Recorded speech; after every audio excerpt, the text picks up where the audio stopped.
Herkese merhabalar, kanalıma hoş geldiniz. Bugün sizlerle son zamanlarda çok yapılan havlu askılığından yapacağız. Bu şekilde. Ben böyle bir model tercih ettim. Bunu sizinle paylaşacağım bugün. Malzemelerimize baktığımızda ben pamuklu ip kullanıyorum genelde ama siz elinizde nasıl ip varsa kullanabilirsiniz, fark etmez. Hatta bu modelde makrome ip de çok tercih ediliyor. Daha tok durduğu için. Siz de kullanabilirsiniz elinizde varsa. Hangisini kullanmak isterseniz. Bu şekilde lavantaları sabitlemek için, lavantalarda kullanmak için 1 milimlik bir telim var benim. Bakın böyle. Bu teli kullanıyoruz. Tığımız 5 numara 3 milimlik bir tığ kullandık. Bir de yapıştırmak için bu çiçeklerimizi yapıştırıcı kullanacağız. Halkamın da çapı 6,5 santim. Buradan buraya 6,5 santimlik bir halka kullandım. Malzemelerimiz bu şekilde. Yapımına hemen başlayabiliriz. Şimdiden hepinize kolaylıklar diliyorum. Evet, hemen başlayabiliriz. Bakın ilk olarak şöyle bu ipimi 2 kat yapacağım. 2 kat öreceğim. Bu şekilde. Bunu da nasıl yapıyoruz? Şu ipimi aldım. Bunun ilk olarak buradan bir ipi çıkıyor. Biliyorsunuz normal kullanılan ip kısmı. Bir de bu iç kısımdan çıkan ipi var. Bakın böyle çekince buradan da çıkıyor. Bu iki ipi birleştiriyorum. Yani iki ipin ucunu bu şekilde tutuyorum. Bir içinden çıkartıyorum. Bir de dışında sarılı olan kısmı alıyorum yani. Bu şekilde 2 kat öreceğiz ipimizi. Daha tok durması için böyle yapıyorum. Çünkü diğer türlü e, biraz daha ince oluyor, hafif kalıyor örgümüz. Daha tok durmasını istiyorsanız böyle yapabilirsiniz. Ama eğer ipiniz daha kalınsa, kalın bir kullanacaksanız tek kat yapabilirsiniz. Veya ben tek kat yapacağım, sıkıntı olmaz diyorsanız 2 kat yapmanıza da gerek yok. Ben şimdi böyle yapımını göstereceğim size. Hemen başlıyoruz. Bakın böyle bu iki ipi birden tutarak hemen sarıyorum. Sonrasında bir zincir başlangıcı yapıyorum. Böyle tutup bir ilmek başlangıcı yapıyoruz. Bu şekilde. Sonrasında böyle çekip iyice halkamı alıyorum. İlk olarak halkamı böyle tutuyorum. Güzel kısmı altta kalacak şekilde ayarlayacağım. Şu kısımda biraz bir şeylik var. Bura üste gelsin istiyorum. Bakın böyle tuttum halkamı. Sonrasında bu kısmı aldım. Böyle çekip bu kısım üstte kalacak şekilde tutuyorum ve ipimi buraya bir sabitliyorum hemen. Bakın böyle sabitlemiş olduk. Şu ipim arkada kalıyor. Bunu burada yürütmeyeceğim. Sonrasında iyice sıkıladıktan sonra ipimi bir kere doluyorum tığıma. Batıyorum halkanın içerisine. İpimi aldım. Bakın tığımda 3 tane ilmeğim oluyor. Bu üçünü birden çekiyorum. Yani yarım trabzan yapmış olduk. Bakın bir tane trabzan yaptık. Yarım trabzan. İpimi bir kere doluyorum. Halkaya batıp bu şekilde alıyorum. Burada püf noktası, bakın arkadaşlar, hepsi aynı hizada olacak. İpi çekerken bütün yaptığımız ilmekler hepsinin aynı hizada olması gerekiyor. Çekiyorum. Bakın böyle gayet düzgün oluyor. İpimi doladım. 2 tane yaptık. Üçüncüyü yapıyorum. Battım. Aldım ipimi. Bakın böyle yan yana getirip hepsini aynı hizada tutuyorum. Sonrasında çekiyorum. 3 oldu. Bu şekilde toplam 12 tane yarım trabzan yapıyorum. Dördüncüyü yapıyorum. Böyle bunu 12'ye tamamlayıp geliyorum hemen. Evet, bakın bu şekilde tam 12 tane yarım trabzan yaptım. Şöyle düzenliyorum bir. Sonrasında iki ipimi birden tutarak şöyle, evet, bir tane zincir çekiyorum. Bakın burada zinciri çok sıkı çekmenizi önermem. Biraz gevşek bırakarak çekin. Bu şekilde bir tane zincir çekip örgümü böyle çeviriyorum. Artık sık iğneler yaparak ilerleyeceğiz. Bakın hemen zincir yaptığım yerin dibinden takip ediyorum. Bakın böyle şu zincirimiz. Bunun hemen dibindeki ilmeğe battım. İpimi aldım. 2 tane ilmeğim var tığımda. İkisini birden çekiyorum. Bir tane sık iğne yaptık. Yan tarafa batıyorum. Bakın bu şekilde bu iki dalı birden alıyorum. Hemen ikinci sık iğnem. Yan tarafa üçüncü sık iğnemiz. Yan tarafa dördüncü, beşinci, 6, 7, 8, 9, 10, 11 ve bakın 12.'yi yapıyorum. Hemen buraya battım ve 12. Şimdi şu ipimizi alt sırada yürütmemiştik. Ben burada yürütüyorum. Bakın buraya alıyorum. Hemen ipimi buraya koyuyorum. Zincirimi bu ipi koyduktan sonra çekiyorum. Bakın ipimi biraz gevşetiyorum. Çok sıkı yapmıyorum. Biraz gevşettikten sonra zincirimi çekip dönüyorum. Bu ipimizi burada yürütüyoruz. Yine sık iğneler yaparak hemen zincirin dibindeki ilmeğe batıp sık iğneler yapmaya devam ediyorum. Birinci sık iğnem, yan tarafa ikinciyi yapıyorum. Bu ilmeğimizi de yürütüyoruz, ipimizi. Böyle sıra sonuna kadar toplam 12 tane sık iğnemiz var zaten.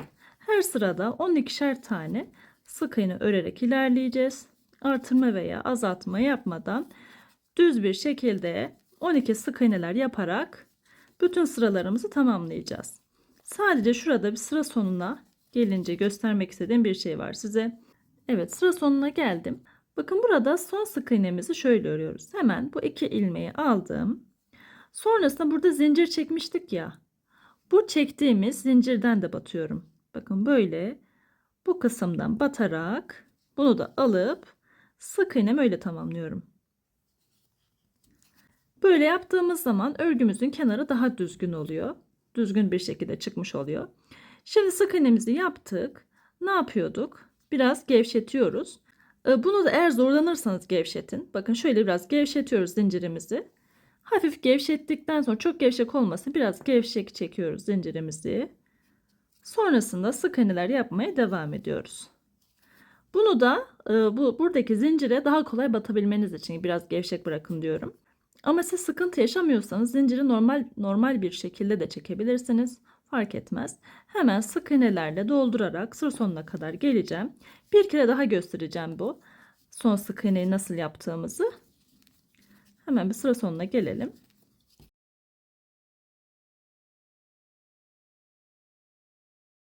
Evet, bakın sıra sonuna geldim yine. Burada nasıl yapıyorduk? Bu sık iğnemize batıyoruz. İki ilmeğinden birden alarak. Sonrasında şuradaki zincirimize de batıyoruz bakın. Şu çektiğimiz zincir üst sıraya çıkarken çekiyoruz ya. O zinciri bu şekilde şöyle hemen bu zincirimizi de alıyoruz. Bakın böyle. Bu zinciri de alarak sık iğnemi öyle tamamlıyorum. Evet. Sonrasında zincirimi biraz bollaştırıp çekiyorum ve sık iğnelerimi yapmaya devam ediyorum. Aynı şekilde azaltma veya eksiltme yapmadan sıra sonuna kadar böyle sık iğneler yaparak tamamlıyoruz. Hemen şöyle göstereyim bakın. Böyle toplam 2, 4, 6, 8, 10, 12, 14, 16, 18, 20 ve 22 sıra örmenizi istiyorum. Düz bir şekilde 22 sıra örelim. Sonrasında bu zincir kısmını yapalım. Tamamlayıp gelelim. Evet, bakın bu şekilde bütün sıralarımızı tamamladık. Şimdi bu üst kısmının zincirini yapacağız. Takma yerini yani. Son sık iğnemi yaptım. Zincir çekiyorum hemen üzerine.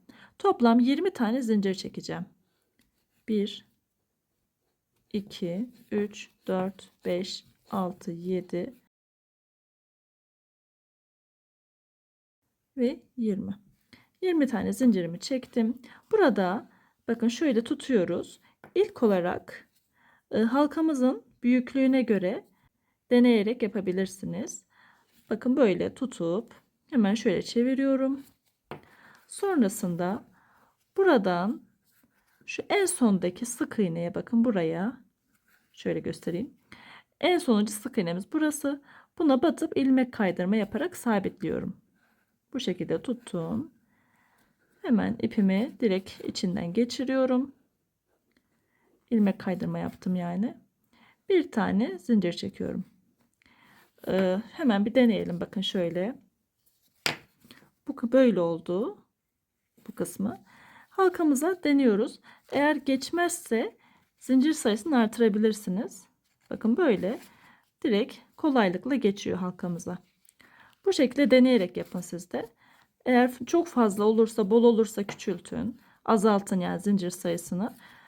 Geçmezse de sayısını artırabilirsiniz zincirlerinizin. Şimdi burada bu zincirlerin üzerlerine ilmek kaydırma yaparak dolduracağım hepsini. Böyle durmasını istemiyorum çünkü. En son zincir yapmıştık bakın böyle. Örgümü şöyle çeviriyorum. Sonrasında bakın böyle bu kısmı kalıyor.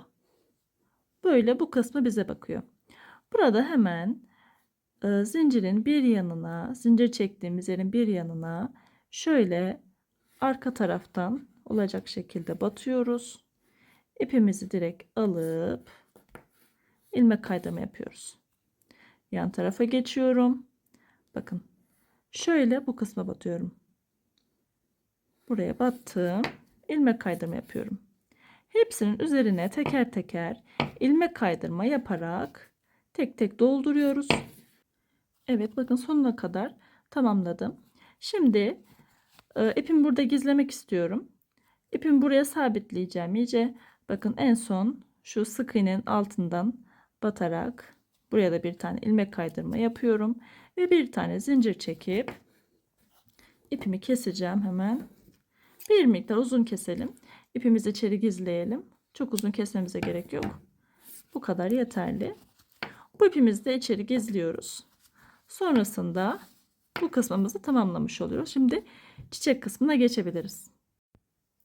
Evet, üzerine çiçeği için bu şekilde lila ipimi aldım. Hemen lavantalarımızı yapmaya başlayacağız. Bunun için de zincir çekerek başlıyorum. Hemen bir zincir başlangıcı oluşturmak istiyorum. Böyle bir zincir başlangıcı yaptım. Sonrasında 18 tane zincir çekiyorum. 1 2 3 4 5 18 zincirimi çektim. Bu zincirlerin üzerlerini teker teker dolduracağız. Bakın hemen 18. zincirin bir yanına yani 17. zincirimize sondan ikinci zincirimize batıyoruz. Ve bir tane sık iğne yapıyoruz. Aynı yere bir tane daha sık iğne yapıyorum. İkinci sık iğnemiz. Aynı yere iki tane sık iğne yapmış olduk. Şimdi yan tarafa geçiyorum. Bir sık iğne yapıyorum. Sık iğnenin tepesine 3 tane zincir çekiyorum.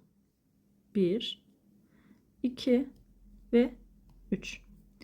Sonrasında ilk yaptığımız zincirin içinden tığımızı geçirerek ilmek kaydırma yapıyoruz. Battım ve ipimi direkt çekiyorum. İlmek kaydırma yaptık yani. Sonra yan taraftaki zincirime batıyorum. Bir tane sık iğne yapıyorum. Bakın böyle uç kısımlarını oluşturmuş oluyoruz lavantamızın. Hemen yan tarafa bir sık iğne yapmıştım. Bunun üzerine de 3 tane zincir çekiyorum. 1 2 ve 3. Ne yapıyorduk? İlk zincirimizin içinden tığımızı geçirip ilmek kaydırma yapıyorduk. Evet. Yan tarafa yine sık iğne yapıyorum. Bu şekilde toplam 6 kere tekrarlıyoruz bu işlemi. 2 tane yaptık. Bundan 6 tane olacak şekilde yapıyoruz. Bir sık iğne yaptım. Üzerine 3 tane zincir çekiyorum. Hemen ilk yaptığım zincire ilmek kaydırma yapıp yan taraftaki zincirimize sık iğne yapıyoruz. Bakın böyle. 3 tane zincir çekiyorum. İlmek kaydırma yapıp yan tarafa sık iğne yapıyorum. Bu şekilde toplam 6 kere tekrarlamış oluyoruz. Kaç tane yaptık bakın. 1 2 3 4. 2 kere daha tekrarlıyorum aynı işlemi.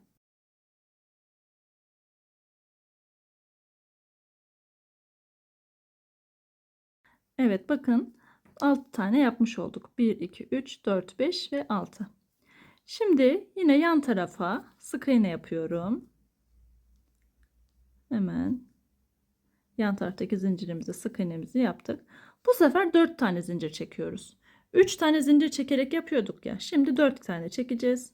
1 2 3 ve 4. İlk yaptığım zincire batıp ilmek kaydırma yapıyorum. Ve yan tarafa sık iğne yapıyorum. Aynı işlem aslında, sadece zincir sayısını 4'e çıkarmış olduk. Sık iğnemi yaptım. 4 tane zincir çekiyorum. 3 ve 4. İlk yaptığım zincire batıyorum. İlmek kaydırma yapıp yan taraftaki zincire sık iğne yapıyorum. Böyle. Yine bu parçadan da 2 tane yaptık. Toplam bundan da 6 tane yapıyoruz. 2 tane yaptık. Bunu 6'ya tamamlıyorum hemen. Evet, bunu da 6'ya tamamladım. Şimdi yan taraftaki zincire batıp bir tane sık iğne yapıyorum. Şimdi sık iğnemizin tepesine bu sefer 5 tane zincir çekiyoruz. 1, 2, 3, 4 ve 5. İlk yaptığım zincirin içinden geçirerek ilmek kaydırma yapıyorum. Yan taraftaki zincirimizi sık iğne yapıyoruz. Üzerine 5 tane zincir çekiyorum. 1, 2, 3, 4 ve 5. İlk yaptığım zincire batıyorum.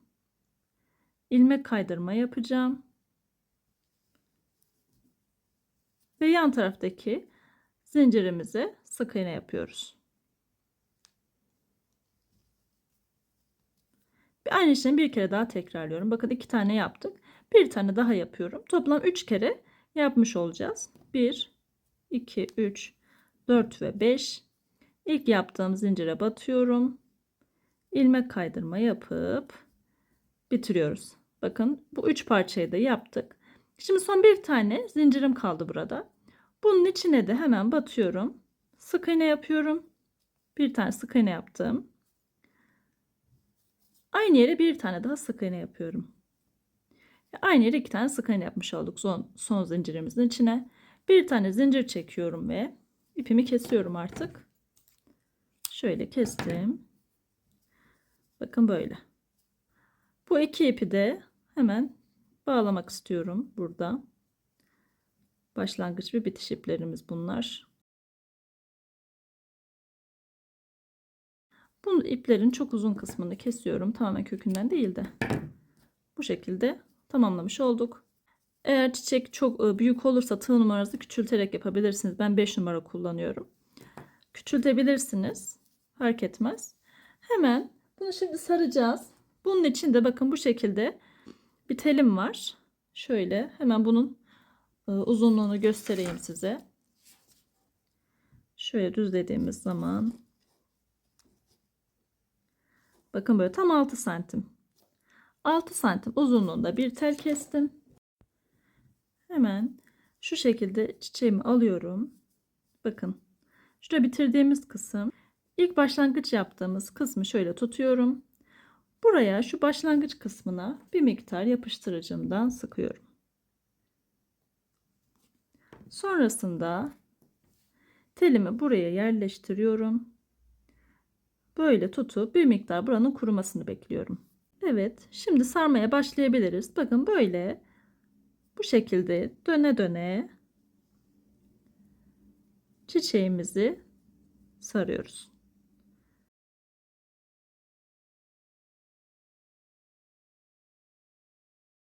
Evet. Sonrasında istersek şöyle ayarlamalarını yapabiliriz. Evet, bu şekilde tamamdır. Şimdi hemen yeşil ipimi alacağım. Uzun bıraktığımız kısımlar vardı ya, ipler. Onlardan böyle aşağı doğru tutarak onları, buradan yeşil ipimi de şöyle tutuyorum bakın. Bir miktar kısmını aşağı tutup böyle sarıyorum. Böyle sararak alt kısımda şuraya gelene kadar sarıyorum. Evet, bu alt kısma bir miktar yapıştırıcımdan dökeceğim. Evet, bu kadar yeterli. İpimi buraya iyice sabitliyorum böyle. Bu şekilde iyice sabitleyeceğim. Hemen ipimizi kesiyoruz. Evet, ipimizi iyice sabitlemiş oluyoruz buraya. Sonrasında artık yaprak kısmını yapalım. Hemen yeşil ipimizi alıyoruz. Zincir çekerek başlıyorum. Hemen bir zincir başlangıcı oluşturup böyle 5 tane zincir çekiyoruz. 1, 2, 3, 4 ve 5. Hemen dönüyorum. Zincirlerin üzerlerini dolduracağız. Son yaptığım zincirin bir yanına, yani dördüncü zincirimize batıyoruz ve bir tane sık iğne yapıyoruz. Yan tarafa geçiyorum. İkinci sık iğnemizi yapıyoruz. Yan tarafa üçüncü sık iğnemizi yapıyoruz. 3 tane sık iğne yaptım. Son zincirimize geldik. Burada aynı yere 3 tane sık iğne yapıyorum. Birinci sık iğnemiz, aynı yere ikinci sık iğne ve aynı yere üçüncü sık iğne. Dönüyorum. Örgümün karşı tarafından örmeye devam ediyorum. Hemen bakın böyle tuttuğum zaman yan taraftaki yere battım. Bir tane sık iğne yapıyorum. Yanına ikinci sık iğnemiz. Burada şu ipimi de yürütüyorum. Bunu açıkta bırakmıyoruz. Ve son bir tane ilmeğim kaldı bakın. Buraya da bir tane daha sık iğne yapıyorum. 3 tane sık iğne yaptık yani. Şimdi bu ipimi artık şöyle arkaya alabilirim. İlk yaptığımız sık iğne burasıydı.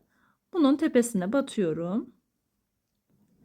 Ve ipimi direkt çekerek ilmek kaydırma yapıp bir tane zincir çekiyorum. İpimi kesebilirim. Şöyle tuttum. Arkaya gizleyeceğim ipimi.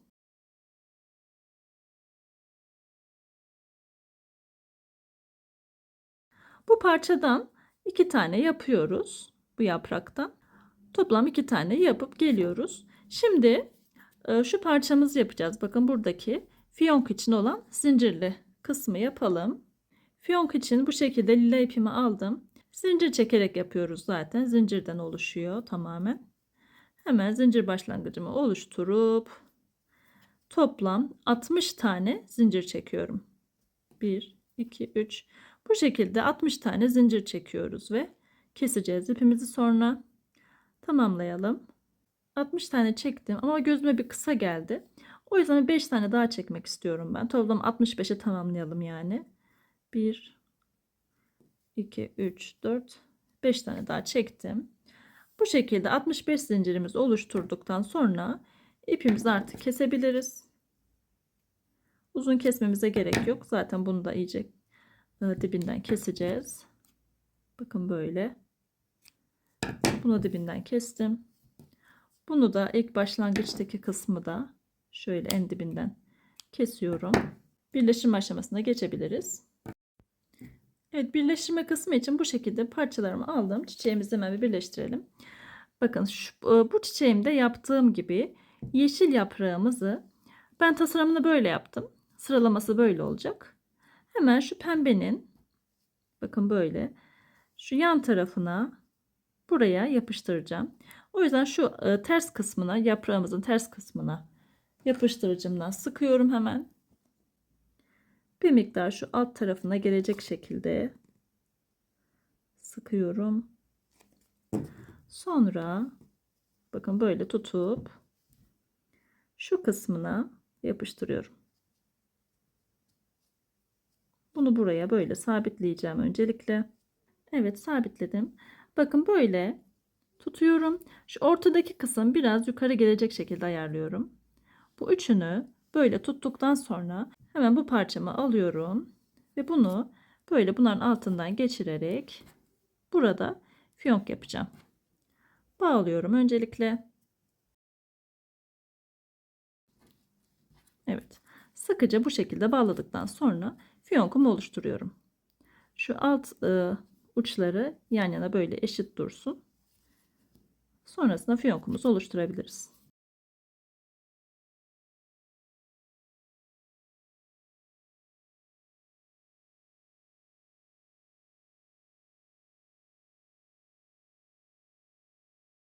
Bunu da böyle hemen ayarlıyoruz. Şu biraz fazla gitti.